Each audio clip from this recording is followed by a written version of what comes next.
Hello, everybody, and welcome to the CampHacker podcast. I'm Travis Allison. I run a blog about running a great summer camp at camphacker.tv.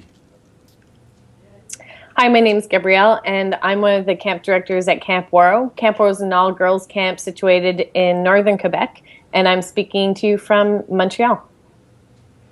Hello, everyone. My name is Marty Ferguson. I'm the director at Camp Chief Ouray, which is part of YMCA the Rockies, and we are located in Granby, Colorado. Awesome. John? Hello, everyone. My name is John McDonald. I'm a retired public health inspector, manager of health protection for many, many, many years, too many years that I want to recall, but nice to meet you. Thanks, everybody, for joining us. We're going to be talking about communicable diseases today, which is why I brought in my stepdad, John. And Marty has quite a story to tell about that as well. I think that Dan and Joe will be joining us. Dan has confirmed that he'll be calling in a little bit. And we'll get his perspective on some things. But before we get too far into the topic, I want to just get a bit more information about Marty and John, who are joining us for the first time. So, Marty, you're at Camp Chief Ouray. Is that where you grew up at camp?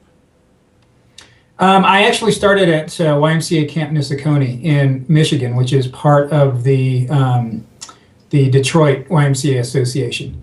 And I didn't actually go to camp as a kid. I'm a rarity in that I'm a camp director who never went to camp as a kid. But I started as a 20-year-old counselor at Camp Nissikone, worked there for 2 summers, and then worked at a day camp in North Carolina, which is where I'm originally from. Yeah. And then a good friend of mine and I, we searched for a place in the country we wanted to live and a camp that was located there, and the rest is history. I've been at Camp Chief Ouray since 1995. That's awesome. That's great. Well, Marty, welcome to the show. We're so glad to have you. We're going to hear a bit more about your own experiences with this topic. Thank you. But I want to also give John a chance to say hello. So, John, you said you're a health inspector for a long time. Long time, yes. In 2 different counties? Actually, it was three different counties. I started way back when, in 1972 with the county health department, and worked my way up to manager of health protection after many years. Retired after 30 years, had some health problems, and I loved the job so much I went back to 2 other county health departments, one in London, Ontario, one just down the road in Haldimand, Norfolk County. I spent, I guess, 10 years at those 2 health units doing staff work, and right back to talking to the people and helping the people out, but it was very enjoyable. And after that, I had enough and let the young people take over, and I am fully retired. Yes.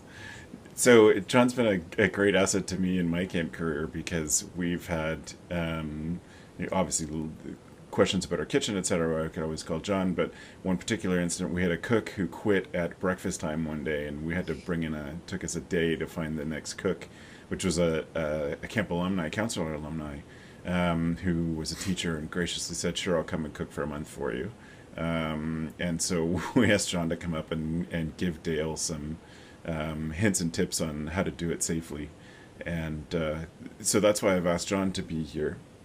Also, I've said this to this crew before, but I haven't said it on the recording, that I've talked to John before about how I think that the community of camp is such a great spot for, I think, for study and education for people who do public health, because it's such a little small community of things. What you call it, a closed cohort? It's a closed cohort, yeah, that you can monitor very easily for the most part. Yeah.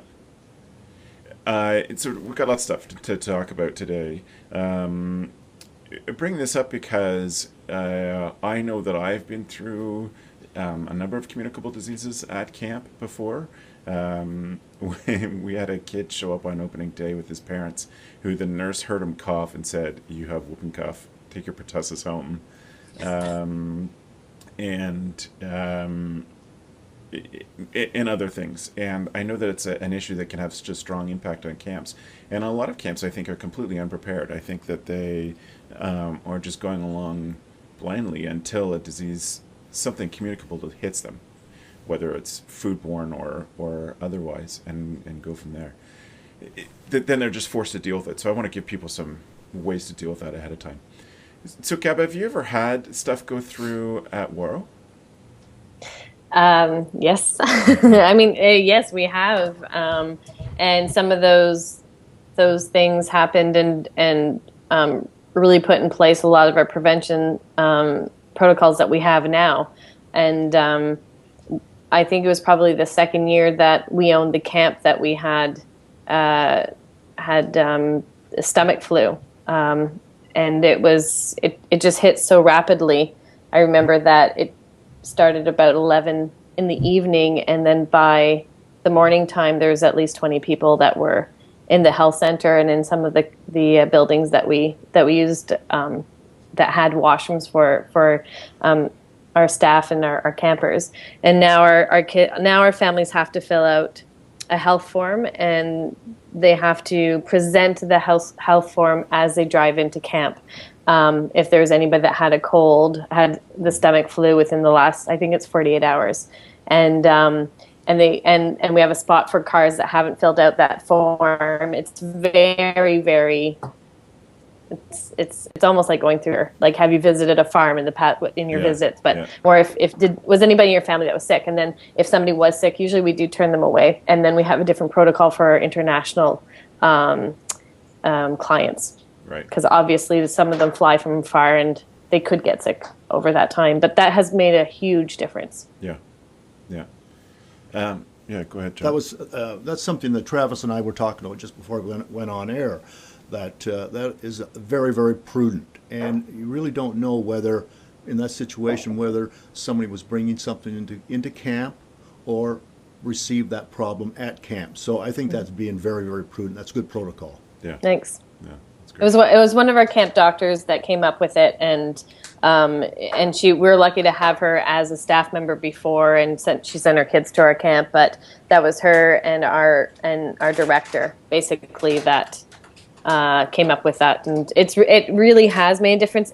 But to be honest, the first 2 years that we did it, families weren't pleased or happy about this protocol, and now they're just used to it. But we've had kids drive in and their eyes are all puffy and red and their noses are running, and you can they're gray faced, and we're just like, this is not, they have to go back home. So and you know, that's made a big difference. Or the brother was sick and the parents are like, no, she's fine. They're honest on their form, which was nice. And then it so happens that within that afternoon, she's sick at home, and they call and they say, you know what, she is sick, and we're going to keep her for a couple of days. So it has really worked out for us. Yeah. But I'm excited to hear about what to do when, if there's cracks in the, people get sick. They do. Staff have days off. They go off camp. We're not completely isolated. Yes. So I'm interested in hearing what you have to say, John, about some of the preventions and how to take care of these people. Yeah. So, Marty, the reason that I asked you to come on is because I know that Camp Chief area has developed some protocols based on some experiences, and I want to ask you about that. We're mostly talking about communicable diseases, but John pointed out to me that there are a number of ways that these things can travel through the camp, and there could be a number of entrance points, water supply being one. And John, you said that the kitchen's the most common place for... Oh, by all means. Actually, I would look at it in three different terms. I would say environmental. And environmental, I mean, if as the children are out in the woods and two or three of them are starting to eat berries, they shouldn't be, right. The second is the water. And the third is the food, which is primary as far as we're concerned, because that's what the cohort is going to be partaking of every single day. Yeah. So of all those different sources, Marty, I want to know what sort of took you down this path of awareness and developing stuff for your camp. I was first promoted to camp director in the fall of 2003, and my second summer as camp director in 2005, we had an outbreak of norovirus, also known as the cruise ship virus, and we worked closely with our local health department to try to determine the source. And after a lengthy investigation, they never actually discovered during that outbreak who patient 0 was. But with norovirus, what was explained to me by health department officials is that with norovirus, there's vomiting, diarrhea, and so if I'm in the vicinity of someone who vomits and I can smell their vomit, I am literally ingesting norovirus, and I'm immediately exposed. And so it was for us. Our check-in days are on Sundays, and on Tuesday evening we had several people who began exhibiting symptoms, and by Wednesday morning, about half of camp was exhibiting symptoms. And I didn't really know anything about norovirus at that point in time, and we tried to soldier through the week, and we sent several campers home. We kept a lot of campers here. We basically had triage at our camp health center, and it was by Wednesday afternoon we were talking to the local health department officials, and they came out to camp. Our local medical clinic about 10 miles down the road sent out a couple of nurses to just kind of help with the triage, so we made it through that week. The kids checked out and went home. We were very transparent with all of our parents and sent out communications about what was going on at camp. And we tried to open that next week. And again, by Tuesday, within 2 days of the check-in, most of camp was sick again. And that's when we made the decision to, in conjunction with the health department, to close camp until we could get well. We sent all the kids home. Treated the staff for signs and symptoms, and basically waited until everybody was well and reopened that next week. In addition, during this entire time period, we were bleaching everything in sight. Yeah. With the recommended bleach water mix that the health department recommended for us, and then we were able to make it through the remainder of that summer. It was a really humbling experience because you certainly don't want campers and parents and the general public thinking that your camp is not a clean camp, or there's something that's going wrong in the camp kitchen, or there's something wrong with the water, or anything like that. So pretty humbling experience. And like I said, with that investigation, the health department never actually discovered who patient 0 was. Yeah. In 2008, we had another outbreak. A poor camper who checked in on Sunday was not feeling well, and our nurses determined, it's probably car sickness. She's probably okay to be here. And at dinner on Sunday night, she vomited in the dining hall. So instantly, everyone who was in the dining hall was exposed. Yeah. And that was our second outbreak. And because we had been through it one time before, we contacted the health department again and worked with them again, but we knew all the procedures and protocols they had recommended previously and followed those to a T. We went ahead and didn't try to make it through that week. We went ahead and sent campers home and shut down camp, and were able to open the next week and finish out the summer healthy. But from those two experiences, we learned so much about daily cleaning, daily hygiene, that maybe we weren't practicing as thoroughly before. And one way I put it with the staff is you have to be militant about hand washing for yourself and your campers. And through these experiences, we set up some new hand washing procedures and hand washing stations as the kids are coming into the dining hall and that sort of thing. So yeah, there was just a long laundry list of things we learned from those unpleasant experiences. Yeah, we've through the health departments in many years have seen many Norwalk problems primarily at nursing homes and retirement homes, and the closed cohort in those facilities. And the thing that we always asked first was, and it's part of Norwalk, is the fact that it's an explosive diarrhea. We always ask them, was a diarrhea explosive? And that's a cue for us. And we sort of quarantine the people in the building, if you will, and obviously the public couldn't get in. But I think it's prudent to get the health departments involved right away, and I think that's part of due diligence of the camp. Yeah. Yeah, and I would add on to that I've talked to other camp directors who might see the health department as almost the enemy. You know, it's scary when the health department is coming to camp.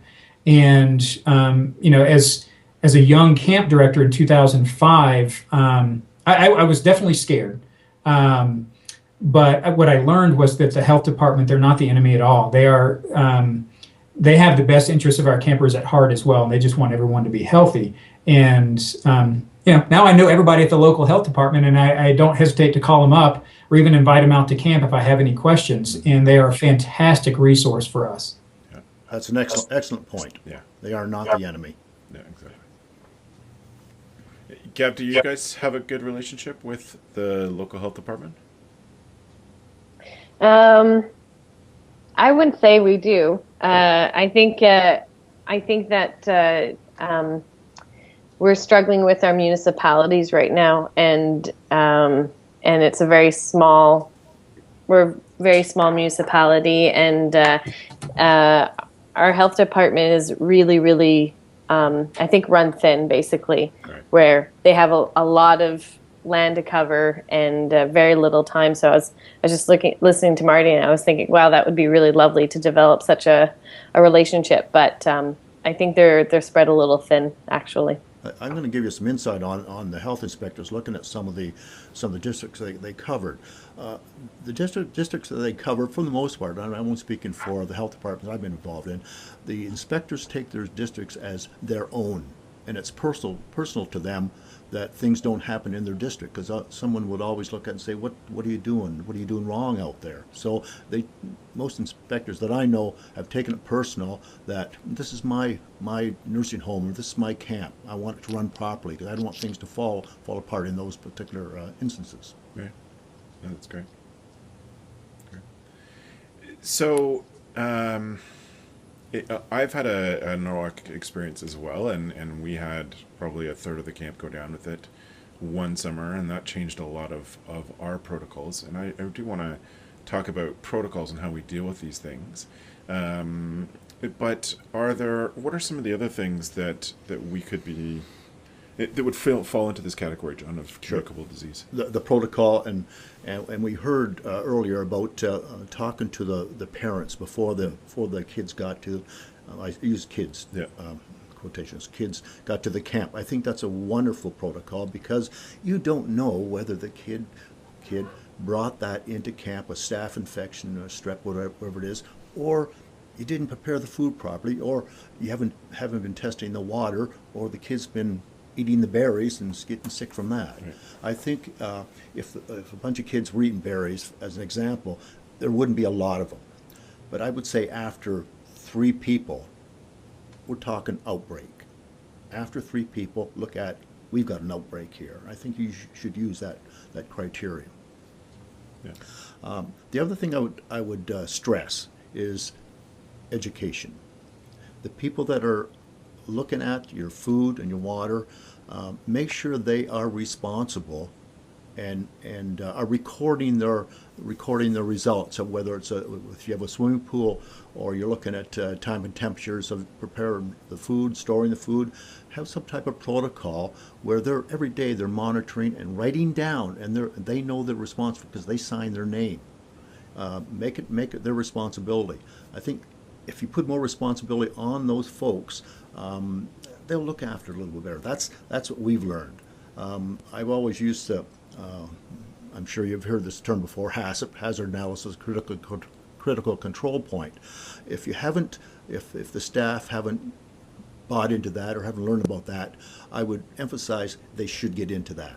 Learn what can go wrong and how it does go wrong, whether as an example, the pH of a particular food is conducive to growing bacteria. And if they take a HACCP course, they'll learn all that sort of stuff, and I really can't emphasize that enough. Yeah. Are there other diseases or symptoms that would raise a red flag of this is an outbreak or this is something that's traveling through the population? Other than explosive diarrhea? And obviously vomiting. I would say intestinal. The one that I see most of the time is intestinal type disease. Whether it's obviously kids are throwing up and kids are. These are easy signs. If they're eating, as I always bring up, eating berries, if their face is turning red or can't breathe properly, obviously you can look that way. But usually that doesn't happen for the most part with food and or water. So I would say intestinal type things where they're throwing up in diarrhea. Those are easy. Right, right. Yeah, that's great. So that starts us down, I think, the protocol discussion. And I know that there are lots of great things we can do. Sometimes developing an awareness in your staff, and I don't know if you found this too, Marty, but really developing that awareness in your staff is important, and sometimes getting them to understand some basic concepts of public health. It wasn't until, I guess, so we had one major outbreak and then one minor outbreak. Sounds a bit like your experience, Marty, where we knew it was coming. We could tell we'd had 3 or 4 people sick, and we could tell that we had to do something drastic the second time. And it took me and the nurse and I going to, taking all the staff and explaining what, how transmission worked for Norwalk, and what was meant by, like, what washing your hands does. And for us, that took me saying, you need to understand what the fecal oral transmission route means. Is that by not washing your hands, you're transferring fecal matter from yourself to another person, or another person's transferring it to you, and that's a big way of transmission. And it was at that point I could see light bulbs going off in their head. They're like, okay, I'm going to get really serious about cleaning. Yeah, I think it's been proven time after time after time in many empirical cases that if the more the people wash their hands, the less the disease will spread, as it was brought up just moments ago. I think that is key. As a matter of fact, they're even seeing that in hospitals. Some of the people that aren't washing their hands in hospitals, and quite often it's doctors and nurses, and they're with the patients every day. And so the washing hands is the key to it. Right. You can pick up on the other methodologies of spreading it, but that's the one that people, they use your hands on fomites, doorknobs, towels, this and that, and as Marty said earlier, and washing them down on a regular basis. Right. But we're fortunate enough to, Travis, you talk about, telling those stories, to communicating that to the staff as far as the education piece. We have enough staff, we're still working at camp, who were campers during the most recent outbreak, or even a couple of staff who were working then. And during staff training, I let them talk a little bit about the miserable experience it is to go through that kind of outbreak at camp. And so there's enough people who still remember the how miserable it was to, and I think it really drives the point home. 20 years from now, we probably won't be telling the exact same stories because there won't be, anyone around who specifically remembers it. But, but yeah, I think that's the way we, during staff training, we kind of communicate that now, is have people tell some of those stories. Yeah. I think that most people working in, whether it's a camp or restaurant, a facility, think it will never happen there. Right. 2 instances I would like to bring up that very, very important happened in our area. One was many years ago, we had an inspector out looking at a handicap hospital. They were handicapped. And the inspector did the HACCP inspection, and it turned out okay this particular day. And the next day, 3 people died.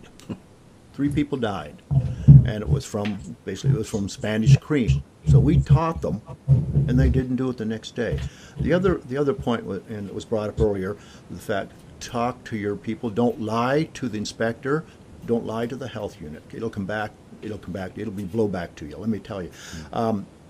We had an episode here called Walkerton, and it was involved water, and it ended up that the person looking after the water system for a municipality lied to the inspector.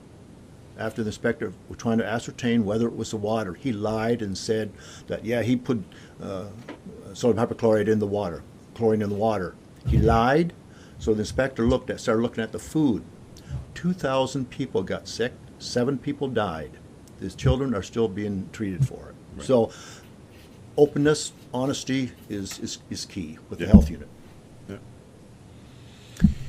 Yeah.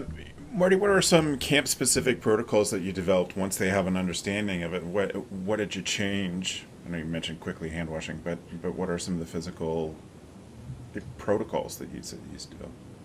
Yeah, John had talked about the research that goes into, people are just healthier when they wash their hands more. One of the things that we talked through with our health department is not only a hand washing piece, but what's everything in camp that those hands are touching. Yes. And so twice a week, every single week, we do a thorough cleaning of our dining hall.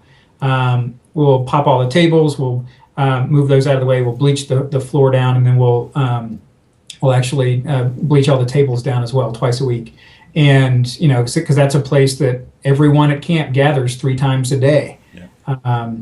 So that was a big one for us. And as soon as we started doing that, not just with outbreaks, but also just, the common cold at camp, we were just a healthier camp in general once we started doing that.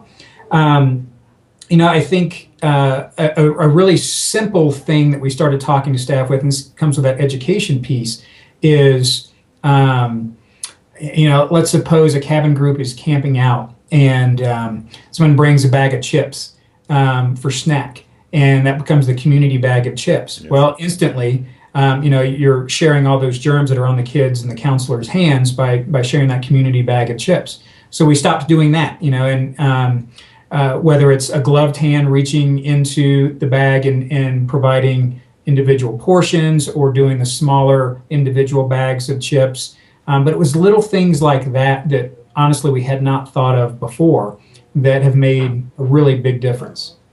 Yeah, yeah.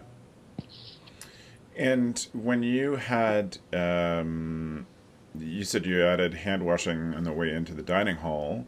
Did you have to physically make something, add in a hand washing station? We did. It was kind of ironic.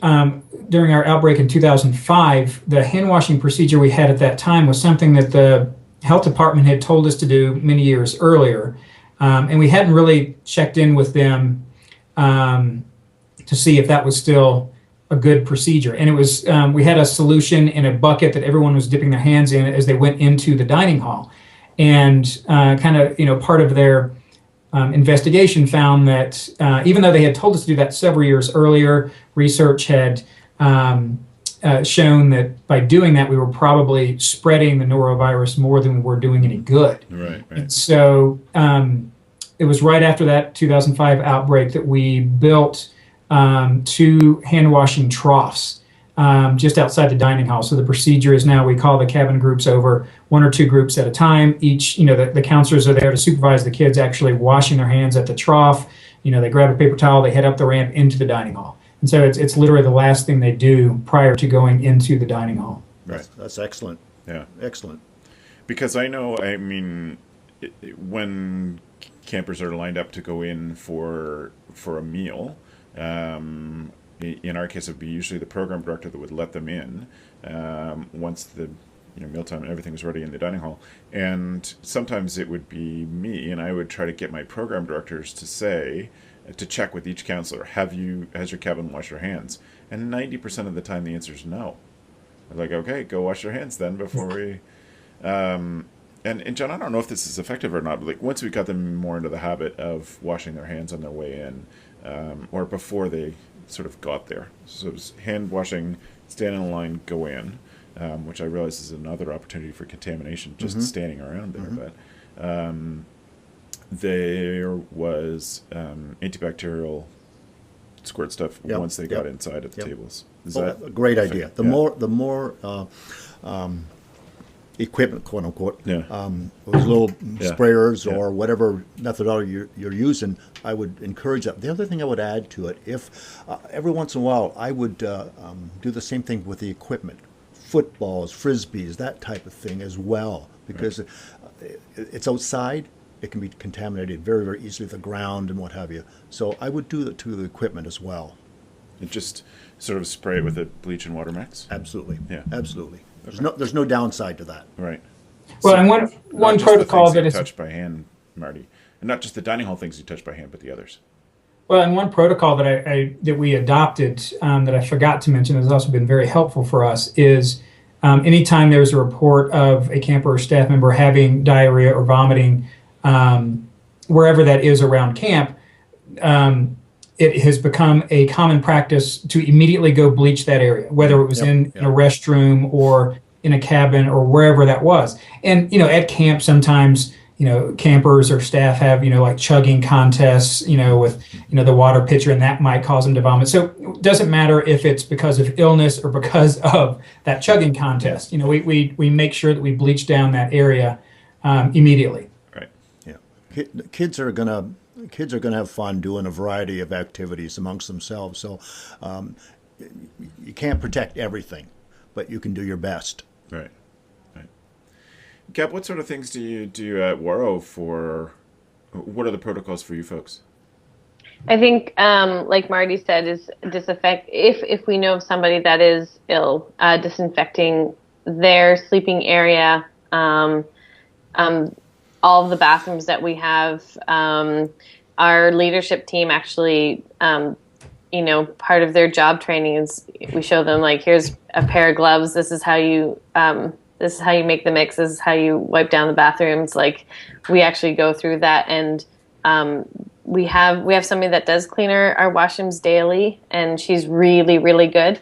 But we don't want her to be going around. We do it pretty much almost every 2 hours. We're going and disinfecting the washrooms, the doorknobs, the everything. And I think anybody that's gone through half their camp, or just even over 20 people being sick, you don't want that to happen again. And so it's the priority is making sure that we're stopping that contagion from going further. And then, of course, the health center it's very, very essential that whoever goes into the health center, is it really because they're sick? Are they home lonely?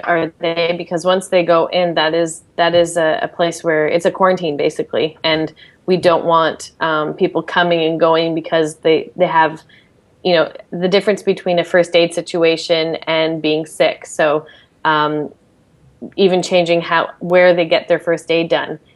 So that those kids or staff members, that if they sprain their ankle, they're not going to the place where there are people that are actually could be contagious. So those things we also shift.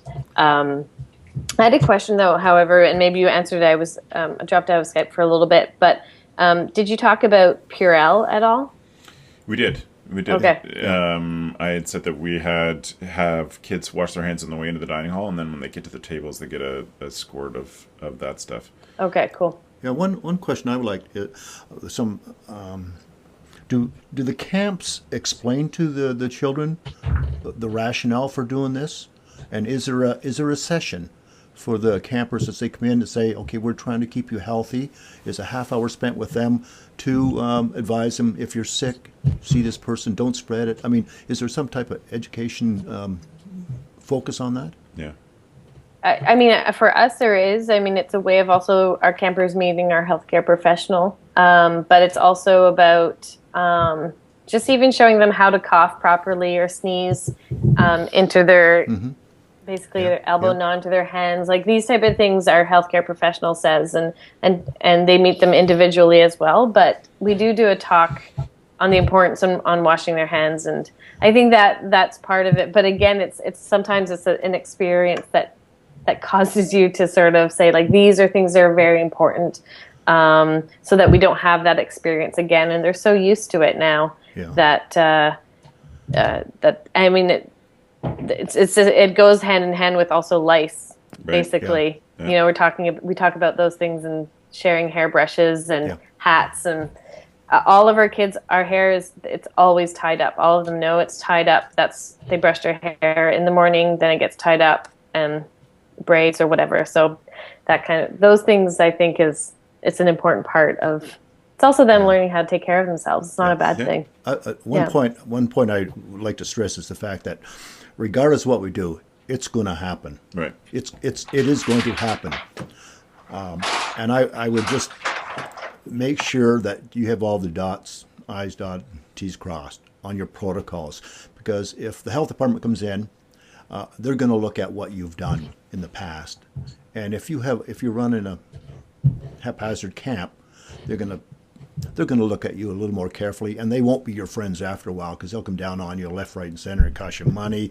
And so I would make sure your protocols are set up and be honest with the health inspectors and ask for help. Right.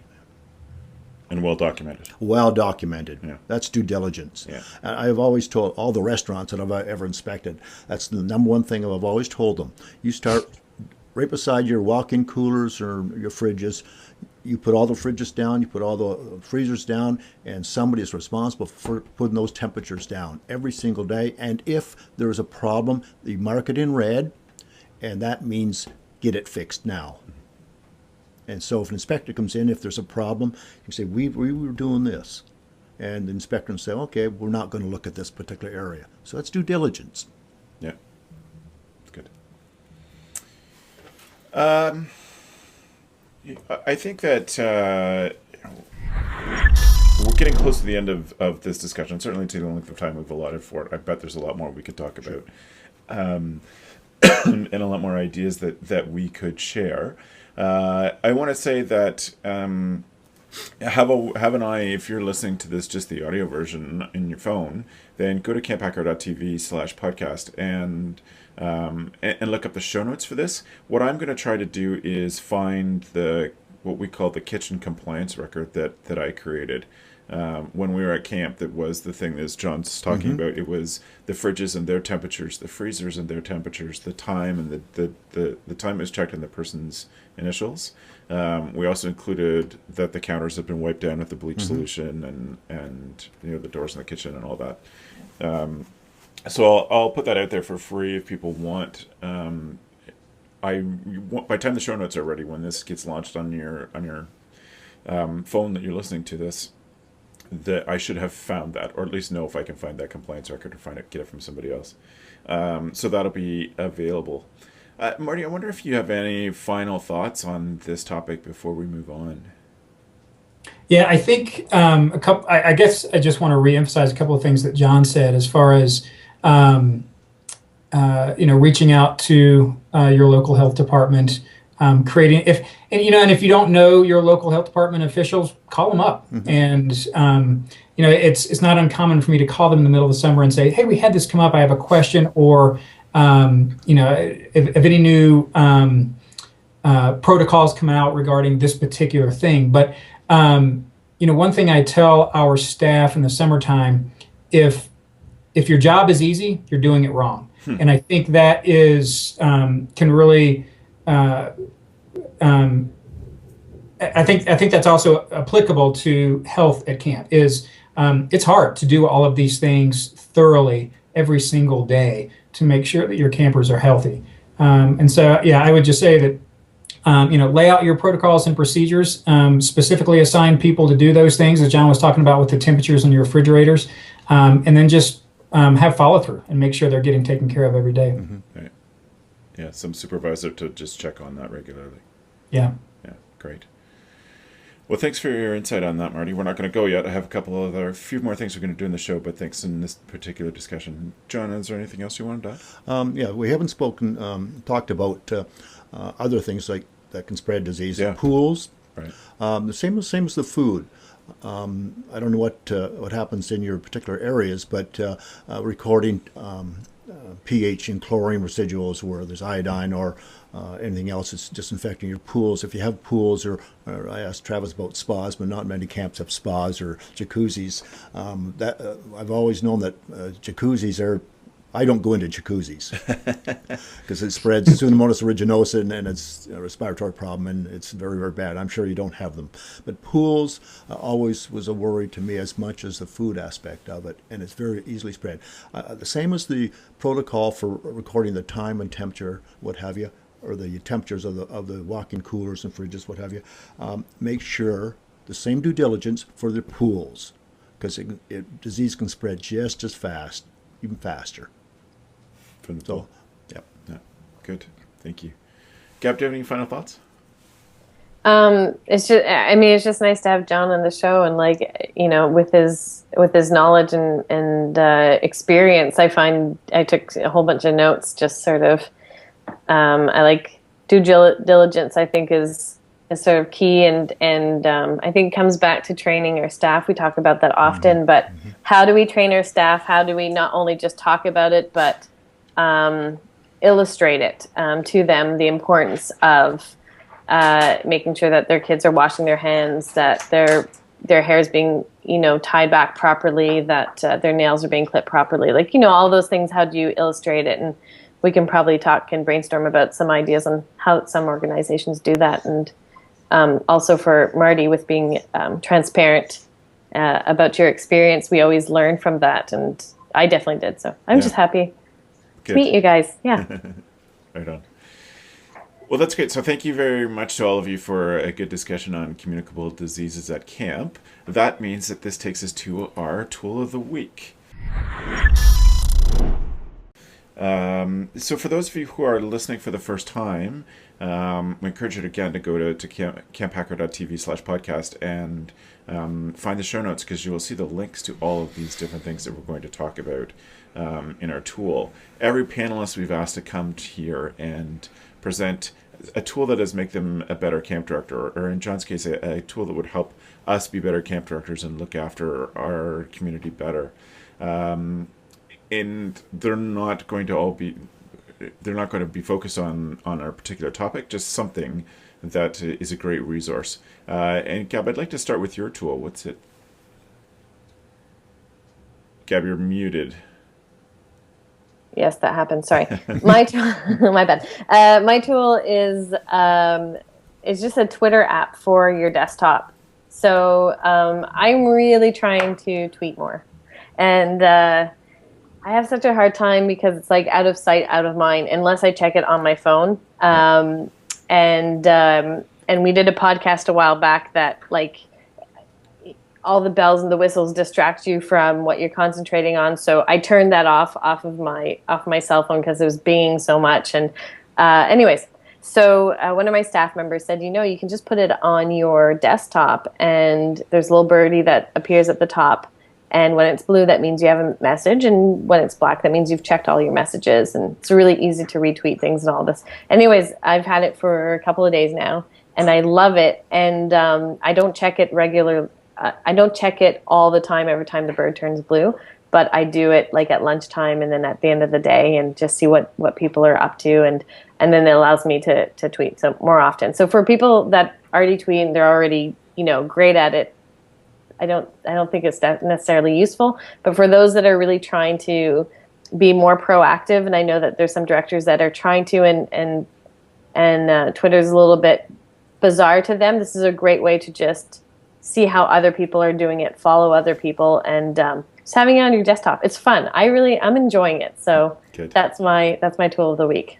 It's great. So we'll have a link to that in the show notes. Okay, good. Marty, what's your tool? My tool is a book titled Season of Life. The author is Jeffery Marx, and I read this book about 5 or 6 years ago, and it was very inspiring to me. And what that tool has done for me at camp is it has helped create some great discussion points and created some common language with specifically our male counselors. The book is great for football fans because it's about a high school football coach who, based on some of his own experiences and what he thinks the messages are from society about what it takes to, quote, be a man, he's just not happy about that. And so he creates a different message for his football players.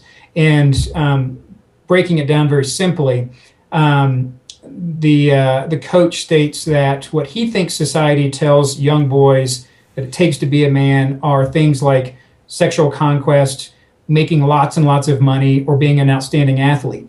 And if you're not one of those three things, then you're less of a man. And he changes that message. And what he tells his players is that being a man is more about having positive interpersonal relationships with everyone you come in contact with, and being a part of something that's bigger than yourself.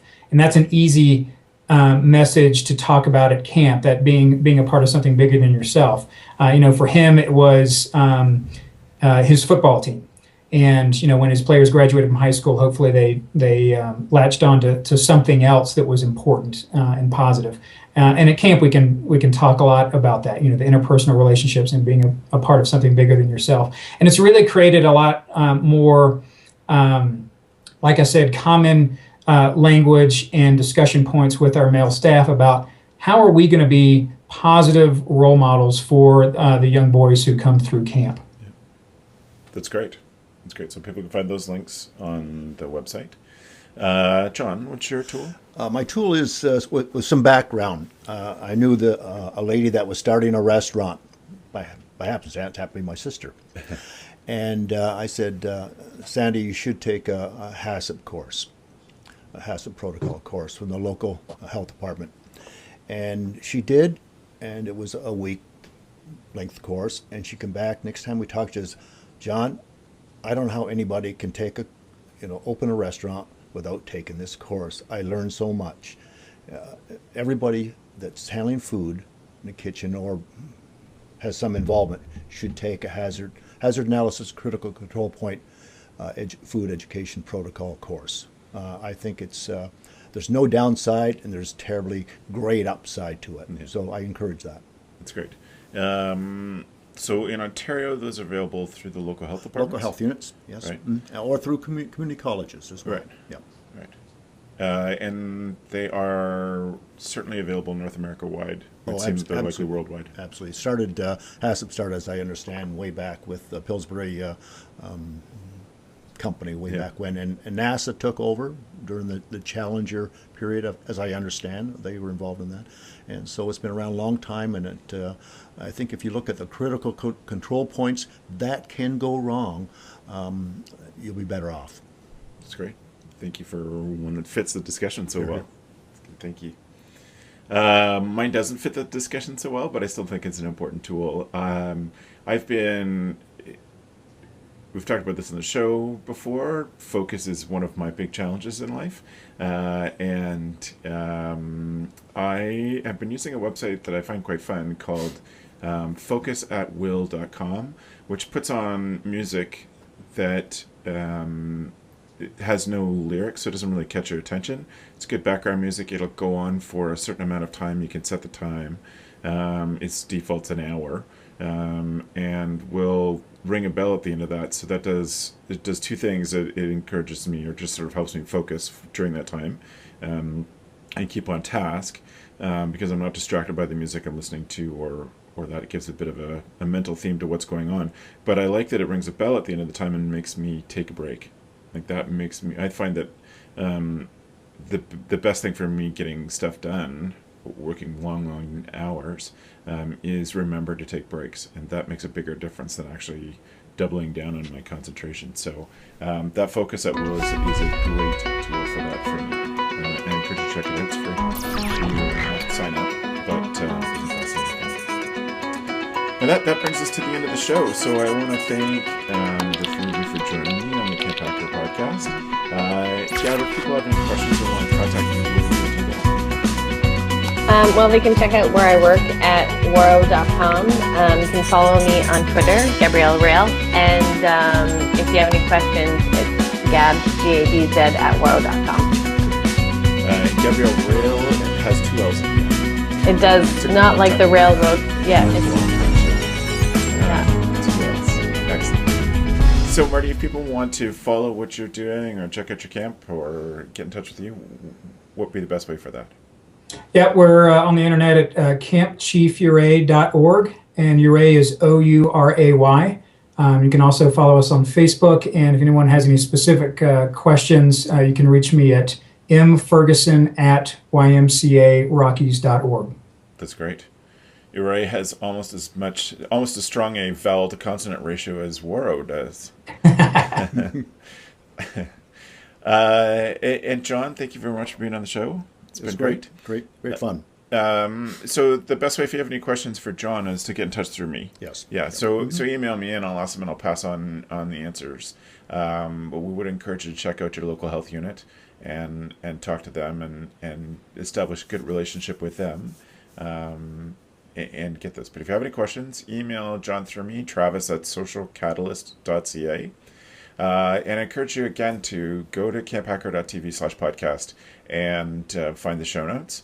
If you like watching the video of these shows, you can find camphacker.tv on YouTube, and we hope that you go there and subscribe to that. It's really helpful for us.